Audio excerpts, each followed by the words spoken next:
William Eguizabal writes, do you think Edgar Wright will use the same visual style he did in Scott Pilgrim, or will he do something completely different from his other works? Thanks, and keep the filth coming.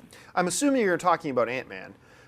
And no, I don't think he uses the same visual style. Look, Scott Pilgrim vs. the World, if you ever read the graphic novel, you know that's the visual style that film needed. And if you have not seen Scott Pilgrim vs. the World, and it is a shame how many people have not seen Scott Pilgrim, it did terribly at the box office.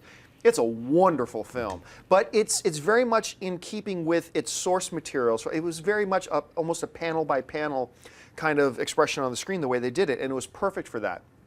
But if you watch Edgar Wright's other stuff, you know that's not what he normally does. Right. And going into Ant-Man, I'm sure look, Kevin Feige and Marvel have already set up a visual style and a tempo for their films. And I'm sure Edgar Wright is going to probably adopt that and then cram his sensibilities into it. But no, I don't expect this film to look like Scott Pilgrim. I mean, I think for me, directors are like musicians in the fact that if you listen to a musician's song, you can still hear a piece of other things that they've done, like composers, exactly. You can always hear Hans Zimmer. When you hear Hans Zimmer, you hear pieces of everything that he's done, whether it be this last Spider-Man to Inception. You'll hear a little piece of it. Right. And you might see pieces of this in directing style with Edgar Wright that just from Scott Pilgrim. Oh, that's a trick that he used.